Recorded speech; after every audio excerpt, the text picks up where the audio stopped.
the back campus area. From the parking lot, we go this way to the city-owned property.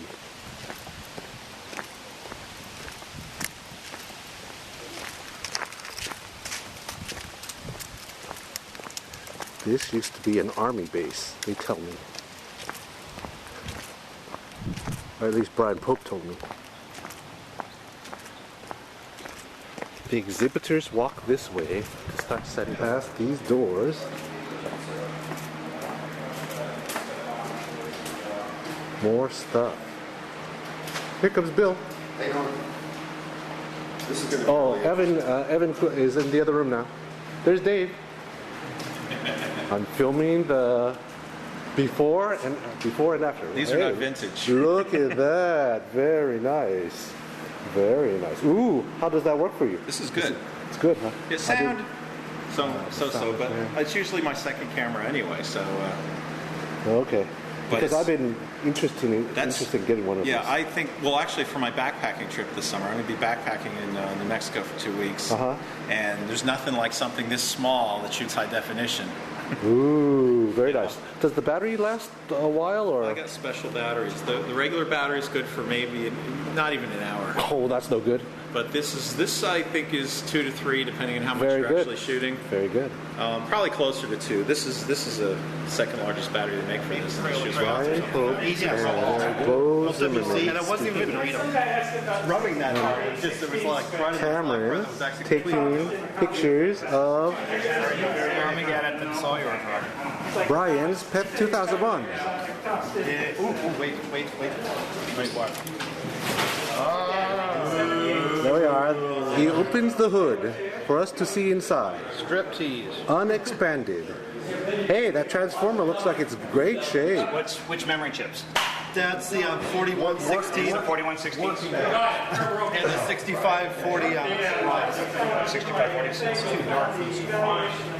Flash. I kind of remembered where mine was. Well, it's like I'm hiding in that picture. I'm so far away, you can't even tell that it's me in there. It's June 11, 1979. So it's lasted that well. So.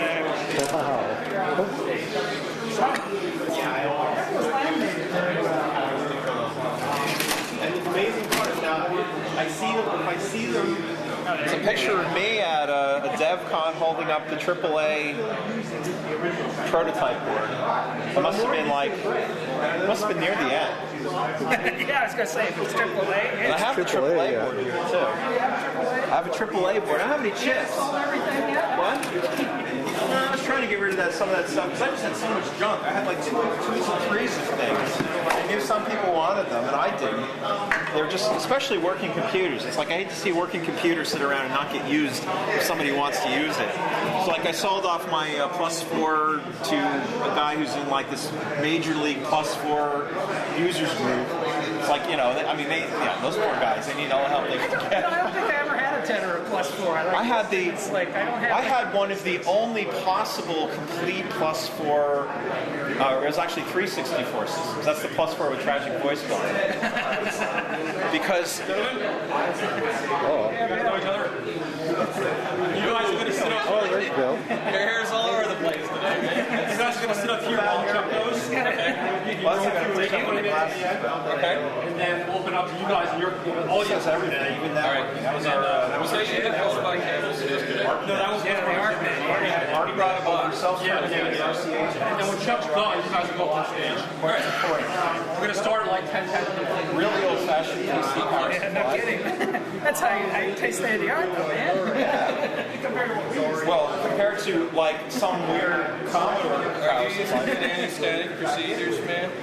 Well, it doesn't actually matter that much. This is the AAA board, Advanced Amiga architecture. There are only 2 sets of chips, and there were 3 boards. So, Did you bring all your crap in with you? I might go grab mine. yeah, I brought. Yeah, cause you know, we're going to have it around. Plus, the cables the guy asked for, they're good. It's like I picked them up and they're all gummy from just Gummy? Yeah. sitting in the box for 20 years.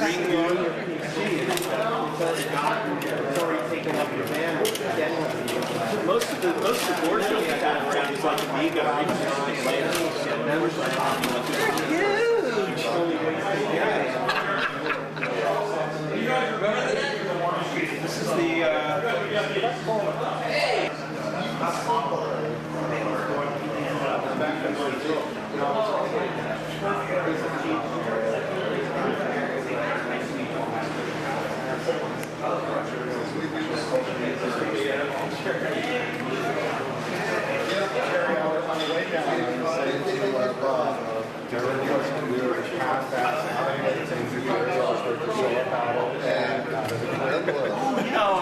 Yeah, there was nothing to make me gravitate there. So. Yeah. Remember the experience on the travel. It's not like people I know, and only recently did I even figure out who they were. It's only when I read Bagnall's book that I forgot, oh, these were the people from the very end of the whole thing. So I go and I stay for like 10 minutes. Jerry one time said, oh, I heard what was it, the Sprite Logic must have been very eloquent in the Vic, and I started laughing. In the big? Oh, yeah. It's kind of brute force, actually. I couldn't find the Vic 2 copies. I must have had them all in the original files. I found SID copies, but discussion of SID design units and stuff like that. Oh, so broken. I gotta see this. This guy's the note taker. Everywhere we went, he had his legal pad, and then when the lawyers wanted something, they'd take all his legal pads, and he'd be like lost. Unfortunately, when I left, I had like all the old design notes and everything organized for basically legal research. I had like filing cabinet, like floor high, lateral, clear full. It's like the only thing I have left is things I had taken home and forgot, or they weren't a real project, and they're like the junk notes that I just never threw away. All this stuff. You should have brought that out. I would have I got love some of this stuff just to have, just to show what some of my practice likes. All the stuff we could have carried out, we didn't because we weren't thinking about the future. We could have had anybody just sign for it, but I have one load that I took out with me the day I left. I probably have more Apple II and Atari design documents from working with the engineers in the early days, and them giving me copies of the stuff. And of course, that wasn't in the the company archives because it was stuff we weren't supposed to have basically, and so we used to exchange stuff between each other. So, Oh, really? yeah. Well, I mean, we used to have to go over to Atari to borrow PAL monitors because we didn't have any PAL monitors. So it's like we'd go over there and borrow He's their from monitors. California before King of Prussia. Yeah. I relocated out here in '81. So. It's okay. Coleco came and got a cable from us at CES. So, I actually had my Coleco. I found my Coleco offer. For head of software. Yeah, for head of software. I'm like looking, going like $45,000. That was a lot of money way back then. Yeah, it was. Consider I was making 24. I found the memo that said 40,000 Z80 cartridges don't work in production. What are you going to do about it? Yeah, I found actually my original badge from 1979. I'd auction that off. I'm like about a quarter of the picture. You can't even see what I look like. Well, that's so Berlin could be. That's calibrated for Berlin. It's like whoever took that, obviously, I could walk in any place with this badge. You know what? Let me be your broker. I'll sell that and I'll give you a cut.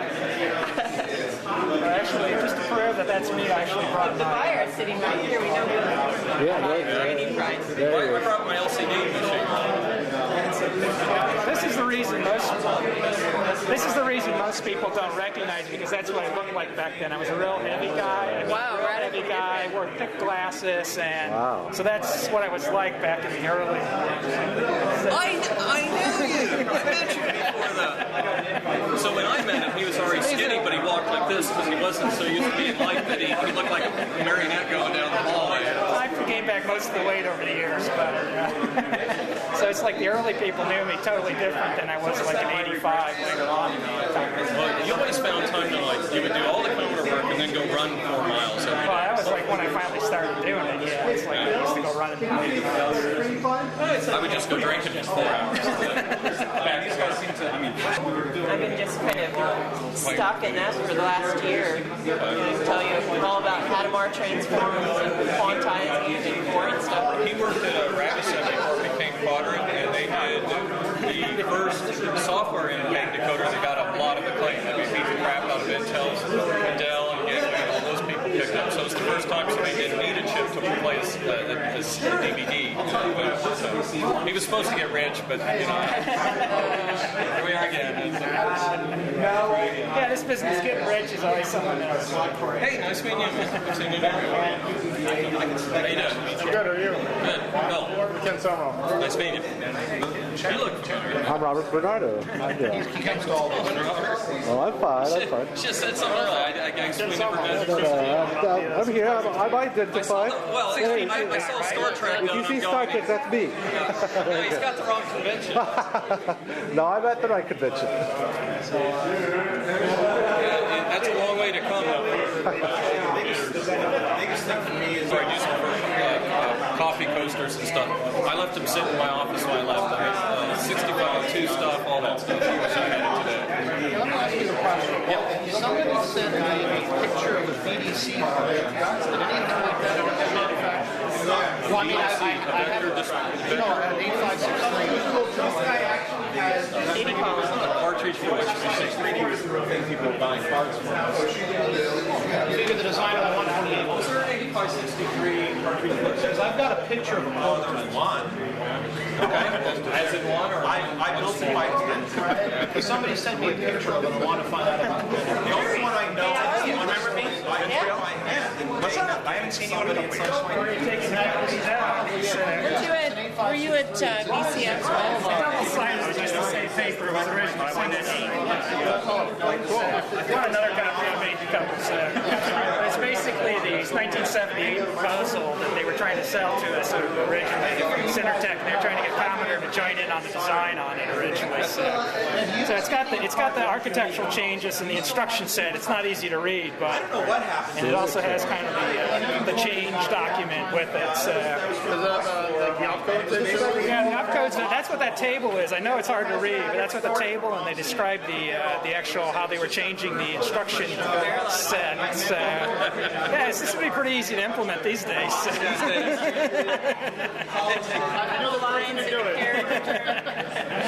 You remember me saying when a chip designer did like a month's design, they'd spend 5 months with the scale checking the geometry, and you were judged by how good you did your checking, not how brilliant of a designer you were. And if you couldn't keep your mind focused for 4 months, you didn't make the grade. Just remember, this is supposed to be implemented in 1978, MOS technology, so it was pretty simple. So, Thank you very much. Were you born yet? Okay. You know, Cinertech can come after you, but yeah, like Cinertech existed for the past 20 years. Thank you, sir. Thank you very I much. have lots of other design documents like that. You can take a look and see if there's anything else that interests you. Come my way. That'd be cool. A proposal for the 6516, a 16-bit variant of a 6502.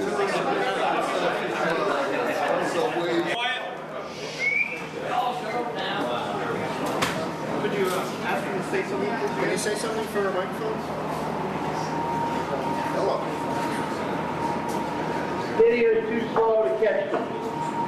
Okay. Video on. What do you say about the video? All right, you can go ahead and talk. We can hear you. Hold on a second. Let me get my headset on. Okay.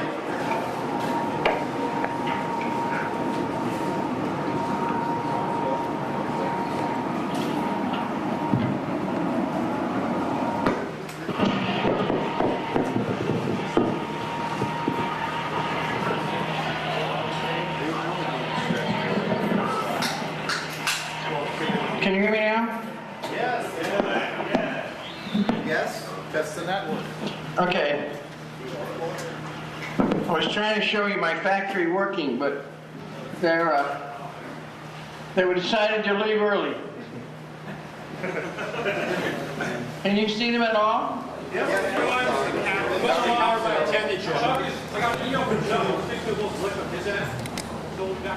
There we go. That's the order. Okay, now we get out of the way.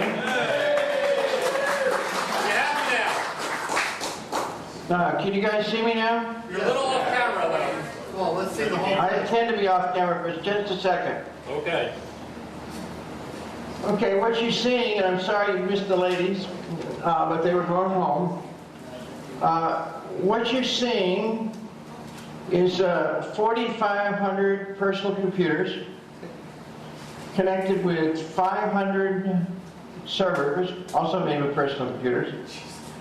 And they run a factory of 1,600 ladies doing a very complex job of combining chips that don't work for anybody else and repairing chips that don't work for anybody else into DIMM project which go into personal computers. So I thought you might like to see one of what I call an endpoint. Okay? We'll come back, look at my stuff for a second, then I gotta get my notes up.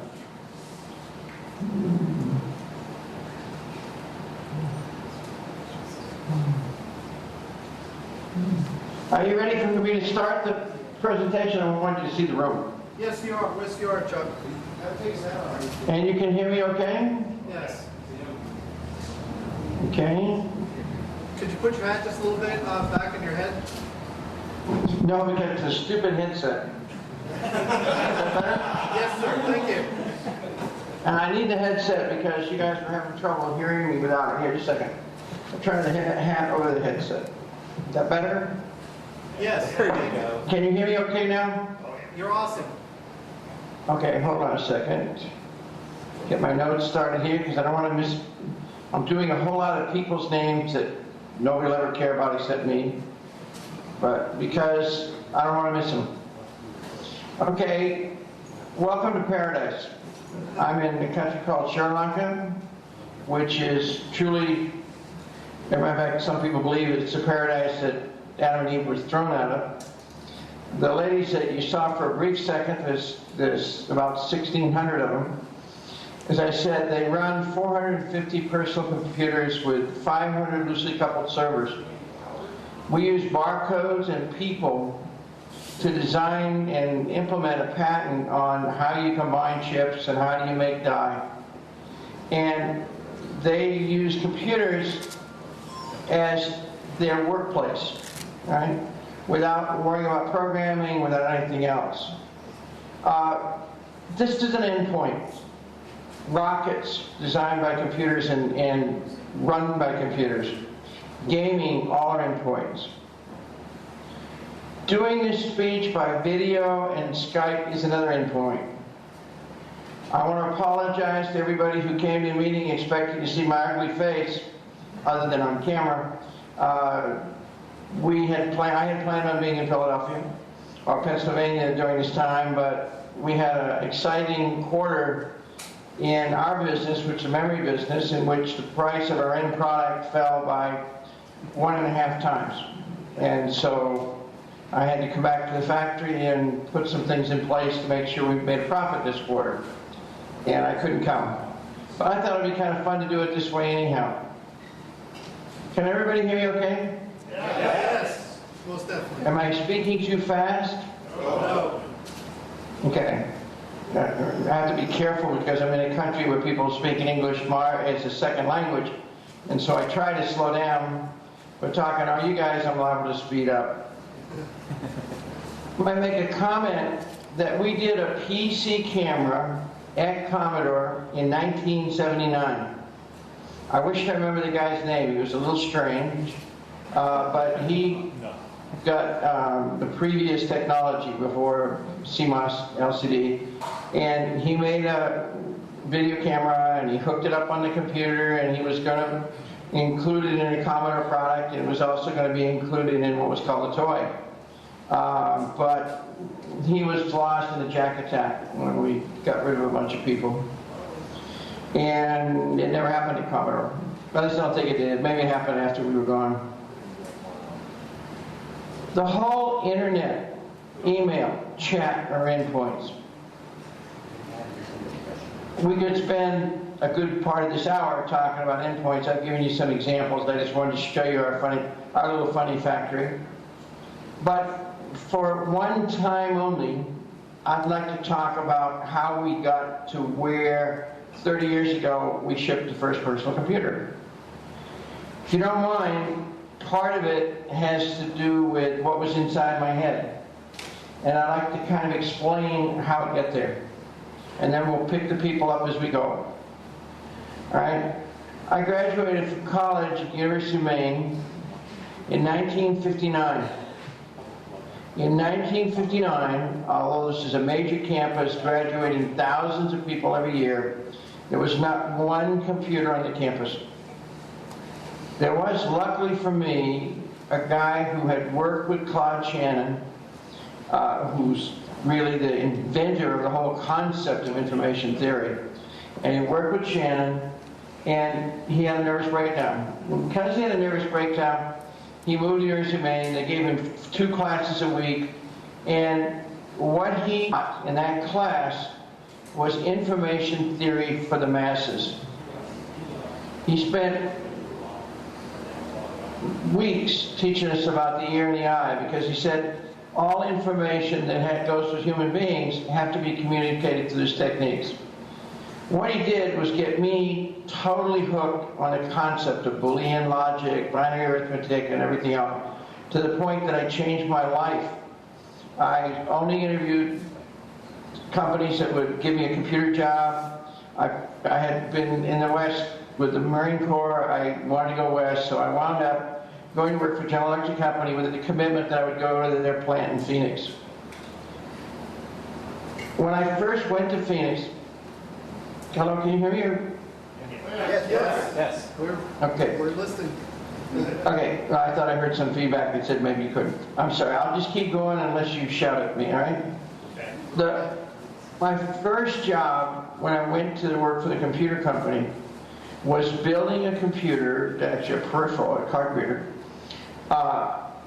building with PC boards that had an AND gate, three AND gates or one flip-flop on a PC board, all made with transistors. We weren't at LSI or anyplace else.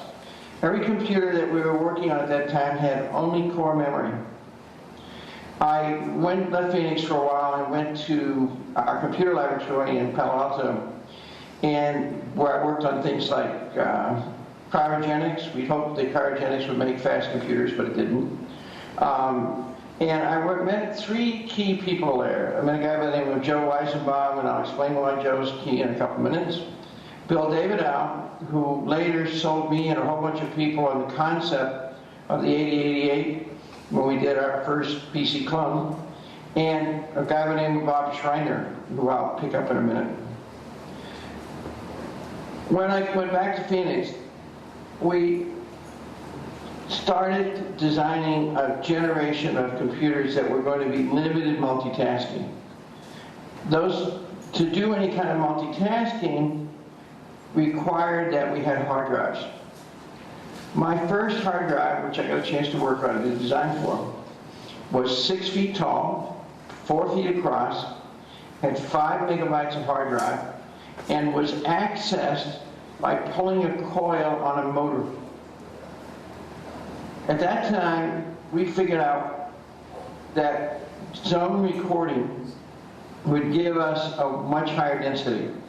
And we actually filed a patent on zone recording, which is used in every computer today, or every disk drive today. But the hardware to do it was not possible. With the kind of hardware we had, the logic required to do that just couldn't be done. So literally the patent ran out before the technology for semiconductors caught up to it. I worked in I moved from doing design into designing computers for other people and doing PC layout.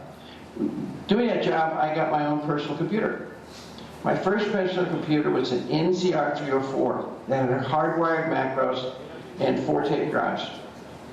My second personal computer was a GE 400, which was one of these multitasking things we started earlier with a real hard drive system. And I got a chance to do a lot of things in the early creation of how you use a hard drive. They were pioneering communications using computers. One really key guy by the name of Larry Hiddle taught the whole company that you could talk over a teletype interface and communicate with a computer anywhere. And because of that, because of what he did, there was a guy at Dartmouth that had a genius that wanted to teach engineers how to use computers in their work. And I can't find his name. If anybody knows it, I'd love to have it. I'm thinking about trying to get Bill and a couple other people to put together a website just honoring that guy, because he was the one that created the concept of BASIC, the concept of using BASIC in a remote way, and he's never got one bit of fame. Okay, I've got one more idea on how to get his name, and if I do, I'll make sure it gets on the Commodore website at least. Okay, anyhow, his idea was he was going to give all the engineers a class, 1 hour. He invented this little language that they could learn in that hour that was kind of algorithmic based, a little bit like algo, but was very, very simple to train and use. And what he needed was an online computing system. So we built the first online computing system for him, using some technology we had in place and that Peddle created. And in Dartmouth at that point, then every student was given a 1 hour lecture and access to a teletype. Let me give you an example of what that meant. Some of you probably still fool around with BASIC. And you probably don't use data statements very much except for standards. But you got to remember that the reason he invented the data statement was he had a bunch of people using teletypes and he didn't want to fool around with I/O. So he basically created data statements as the I/O that worked with a teletype and a student. All right? At GE, I taught the first class of BASIC to our engineers, most of whom were programming in other languages, Algol, Fortran, COBOL, and they didn't really care. I went to a very big computer center in Ohio where we were building engines for the DC-10, and they had a massive computer operation, and I was the technology guy for that. And what we discovered was there were a bunch of engineers there using a weighing system that was programmable calculators, but they mostly were programmed in BASIC.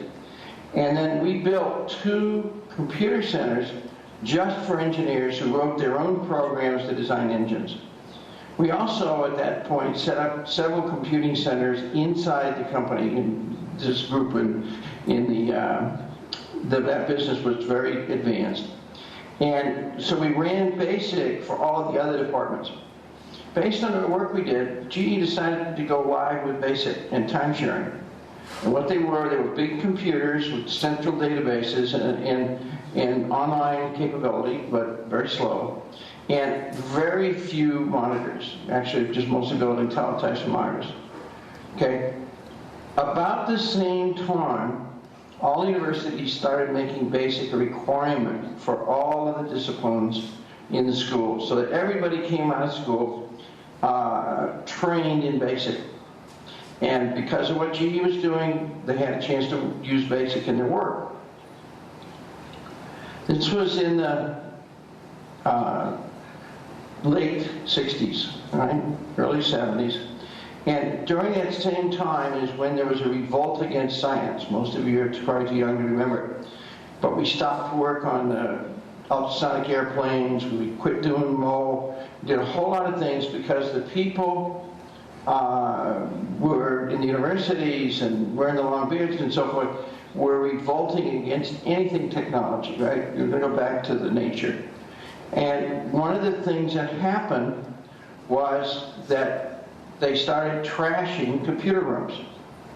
So most companies literally put walls around their computer rooms and security around their computer room. And so if you wanted to use a computer in a big company, the only way to use a computer is you would make up a deck of cards, you'd take it down, leave it in a tray, and maybe a day or so later you'd get your computer. All right? So at the same time, the cost of doing this online, centralized, very expensive system called time sharing basically meant that GE had to charge too much. All the companies took a look at their time sharing bill because everybody was using it, and they stopped time sharing. So students still learn BASIC. They learned how to use it, they learned how to write programs in it, but after they left school they couldn't use it.